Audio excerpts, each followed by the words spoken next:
18 months ago, the bottom fell out of my marriage. My husband came home from a Man Up event and decided that it was the time to tell me that he'd been addicted to pornography for most of his life. And I sat there completely numb, holding my 2-week-old son, and just devastated. And in that moment, I couldn't identify a single woman or man that struggled with this or that their spouse struggled with this, and so I just felt alone, and among all the other feelings that would come with this. And so my husband encouraged me, go to your small group tomorrow and just tell them and what's going on and get support there. So I did. I went to my Thursday morning Bible study table, and I ugly cried to all of these women that were just so precious to me, and all I got was knowing nods and empathetic responses and hugs, and it was exactly what I needed. And I knew that I needed to find someone that had walked through this with me,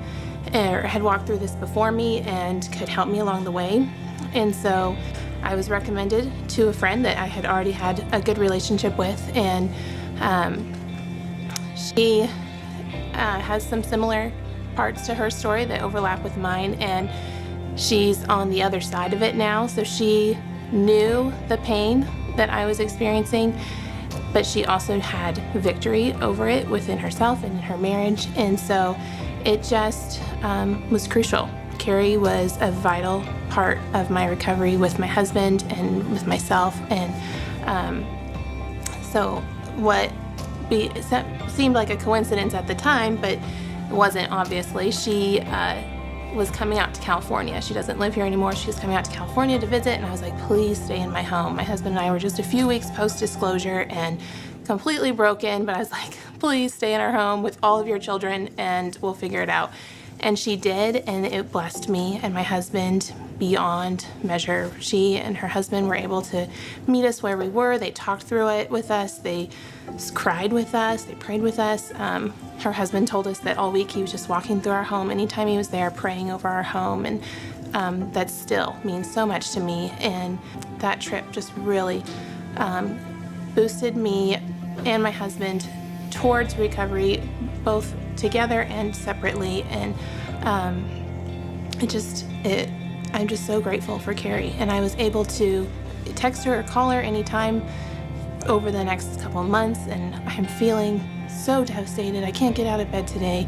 And she heard me, she validated me, and she encouraged me. She gave me tips of what she did when she was going through such a dark time. And to have someone I could reach out to was great. And then another way that I was supported by women was when my husband joined Celebrate Recovery, and 6 months later I decided, I'm pretty broken too, I think I'll join. And so I also joined Celebrate Recovery and found just women throughout the whole ministry giving their testimonies night after night, similar stories and different, and just being so encouraged by the other women and the vulnerability that they're willing to share their story with me. And we get it. We can encourage each other and support each other in our brokenness. And there's really nothing more beautiful that I have been able to experience.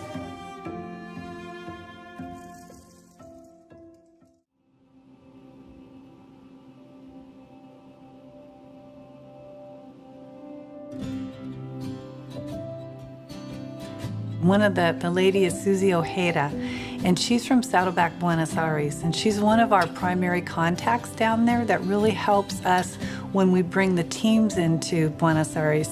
She'll do translating, she helps with communicating, with transportation, she feeds us dinners, whatever we need, she is there to help us with that coordinating, and it's a big job. I wanted to focus on a lady that's like me, ordinary person that's not on staff, that she works full-time. She's got 2 young boys. She teaches as a elementary school teacher English, and she serves. She right now is serving in the children's ministry, so she gets up and dresses and does crazy things, but she's loving on those little kids to know about Christ and how to pray. And I know how the time constraints are. You know, when you're working full time and you've got kids and you think, oh my gosh, how can I manage it? But the Lord blesses her time and she blesses so many people. And when our teams come down, she translates, she loves on us, she helps with all the different work that we have to do. So Susie, not only working with the Saddleback campus and the people in the church, she also goes out to the streets and works with the homeless. They have a huge reach out to the homeless in the area. And she will go out and cut hair for the homeless. They'll feed the homeless. So she's unending. She's always giving of herself, and it's truly a blessing. And when I see that, and I know she's got these young kids and working and everything balancing it, it encourages me. So I encourage everybody to really get out there, and even if it's a little thing, just do something. And if you want to go to Argentina, we would love to have women down there to encourage the women to serve.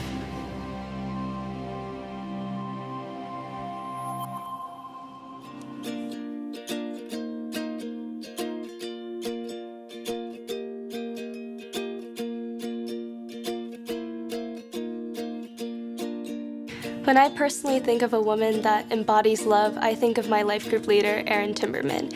And she just captures this verse for me: we love because he first loved. And when I was stepping into this unknown area of my life called high school, this huge transition, she put out her hand and took me from that unknown into her arms. And she was a constant in my life.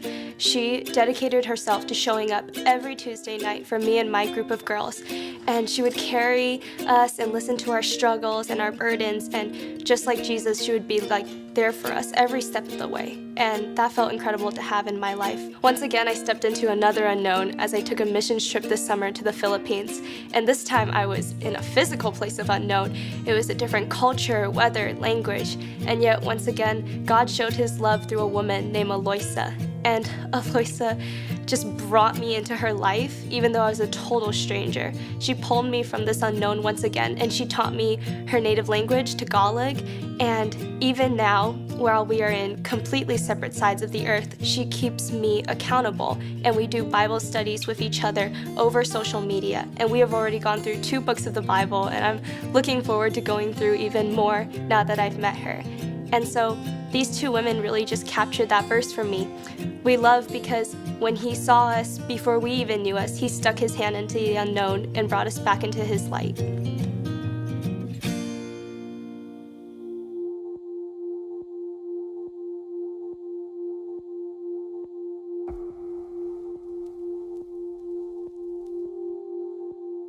I'm going to start from the beginning and kind of just tell you about this woman who radically changed my life.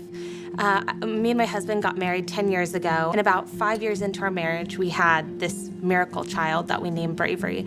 And we had no idea that following those 5 years, we would struggle with infertility, that we would struggle with hopelessness, feeling of isolation, lost, no answers to questions that we had. And for women who have struggled with infertility or miscarriage, it's a really lonely place.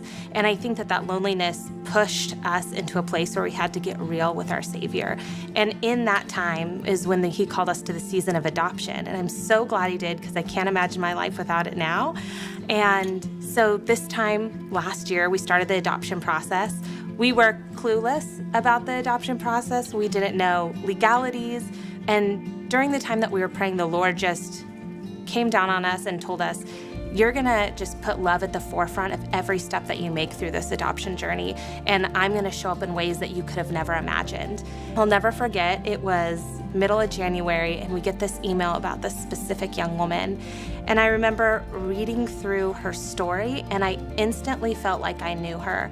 And I can't explain it any other way than I felt like she was already a part of our family, that she was a part of this bigger story than we ever thought, this 10 years of infertility, that she would come into our lives and radically change it. And just a few short days later, we heard that she wanted to talk to us. And I've never been so nervous in my entire life than that. And more than 3 minutes into that phone conversation, it just felt, it reconfirmed that feeling that she was gonna be a part of our family. And the next day, we were at the airport, and we get this text from her, and she just says, "You're it, I choose you." 10 short days later, after we had been building a relationship with her, she calls us and says, I'm in labor a month early, get on a plane, come out here. And we knew that the Lord was doing something, and so we jump on this plane and we fly out to Florida. And I remember walking into that hospital room and seeing her and wrapping my arms around her and never feeling those deep, deep connections with anybody in my life the moment I wrapped my arms around this young woman. And it was the last day at the hospital, and it's customary that a lawyer, after papers are signed, brings you and hands you your new child. And she wanted to be the one that did it. And I'll never forget the moment that she walked in and she handed us her son. And when she handed us her son, it was symbolic of her passing all the memories and all the milestones and all the motherhood to me. And I'll never, ever be able to tell her what that unconditional love did. And that one action was the most selfless, loving, brave, and courageous thing I've ever experienced on this broken earth. And the beautiful thing about that is we continue to have a relationship to this day. And here I was thinking we were going to change somebody's life forever, and it was the complete opposite. She changed ours. And so there will never be words that I could ever say to tell her how much I love her. And now this